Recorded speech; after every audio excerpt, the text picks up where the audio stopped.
Assalamualaikum warahmatullahi wabarakatuh. Pelutus yang berbahagia, berjumpa kembali kita di channel Tanas Hasdin Mundika atau THM.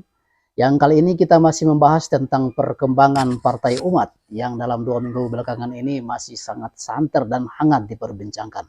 Kita ketahui setelah Partai Umat melalui verifikasi faktual di 2 provinsi, yaitu Provinsi Sulawesi Utara dan Nusa Tenggara Timur, dan kemudian bisa lolos menjadi peserta pemilu di tahun 2024 dengan nomor urut yang cukup cantik, yaitu nomor urut 24. Karena berlangsung di tahun 2024, Partai Umat sampai hari ini masih sangat hangat diperbincangkan dalam kancah perpolitikan tanah air.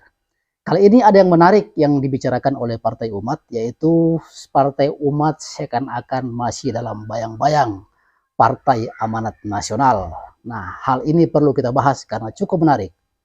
Yang kita ketahui bahwa benar Pak Amin Rais atau pendiri atau ketua Majelis Syuro dari Partai Umat ini adalah pendiri dari Partai Amanat Nasional pada 23 tahun yang lalu. Namun ketika Profesor Amin Rais telah mendirikan Partai Umat, petinggi-petinggi Partai Amanat Nasional termasuk Pak Zulkifli Hasan mengatakan selamat tinggal Pak Amin Rais, jadi bukan lagi warga PAN dan kami doakan bisa berjalan dengan baik di partai barunya yaitu Partai Umat.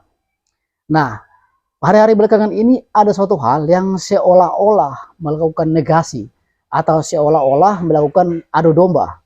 Memang saya melihat dengan 5 video yang saya luncurkan tentang Partai Umat, banyak tanggapan-tanggapan netizen yang mengatakan kalau Partai Umat lolos itu akan menggerus suara Partai Amanat Nasional atau Partai Amanat Nasional akan terganggu ketika Partai Umat bisa menjadi peserta pemilu.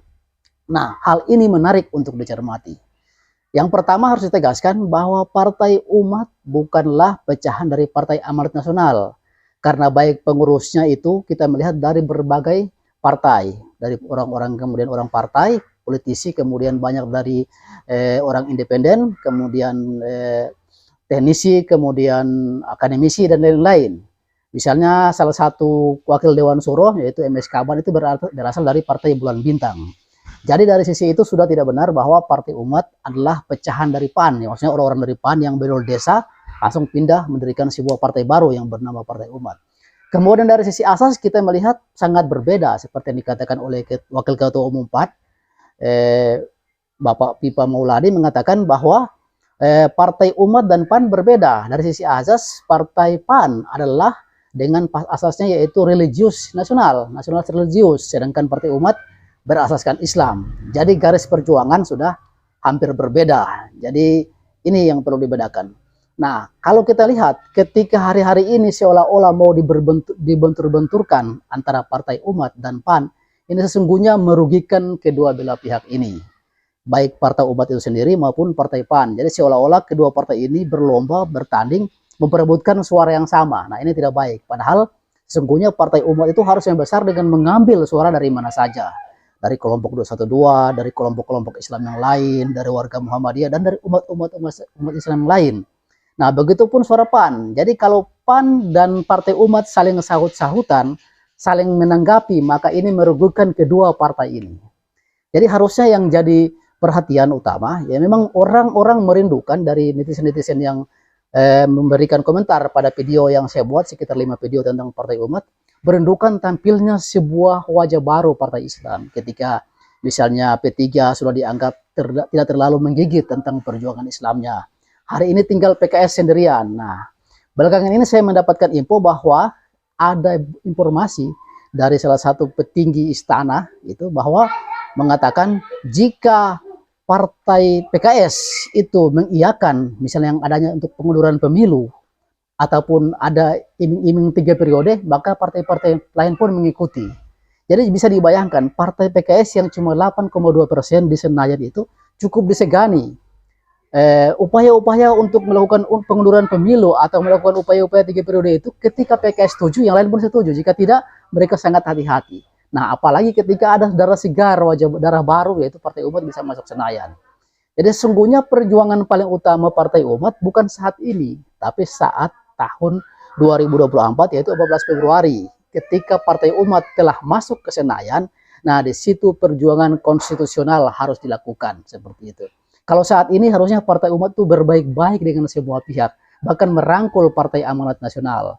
Partai Umat harus melihat partai-partai lain yang juga kemarin diverifikasi faktual, misalnya Partai Kebangkitan Nusantara itu walaupun ketua umumnya adalah sekretaris jenderal dari Partai Hanura, beliau tidak mengatakan, wah karena saya Partai Hanura nanti orang-orang akan ikut saya. Walaupun pada kenyataannya sudah banyak petinggi-petinggi Hanura, misalnya ketua di kabupaten, kan di PKN menggunakan Pimcap, itu langsung pindah menjadi ketua Pimcap. Jadi dari ketua Hanura langsung pindah menjadi ketua PKN di kabupaten. Begitupun ketua Demokrat. Tapi itu tidak digembar-gemburkan oleh PKN. Nah, harusnya Partai Umat juga melakukan seperti ini kalau bisa kita sarankan.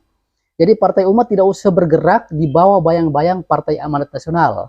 Tapi silakan bergerak bersama dengan mengambil suara-suara yang berserakan, tidak saling menggembosi satu sama lain. Karena kalau dua-dua ini saling bersahut-sahutan dan diadu oleh pihak-pihak yang ingin kedua partai ini hancur, maka ini merugikan kedua partai ini. Makanya kalau bisa saya sarankan, seharusnya Partai Umat tampil lebih elegan, tampil tidak bersahut-sahutan dengan PAN. Ketika sudah diucapkan selamat tinggal oleh Partai Amanat Nasional, maka Pak Amin Rais akan muncul sebagai orang baru Partai Umat, bukan bagian dari PAN. Jadi perlu ditegaskan sekali lagi, Partai Umat bukan pecahan PAN.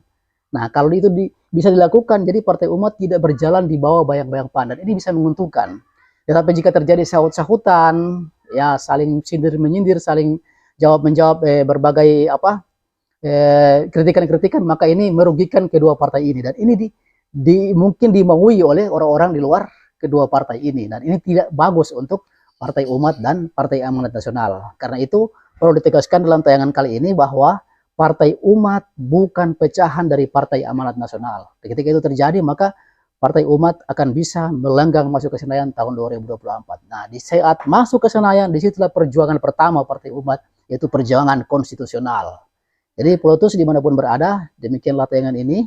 Billahi taufiq wal hidayah. Wassalamualaikum warahmatullahi wabarakatuh. Kinautawan.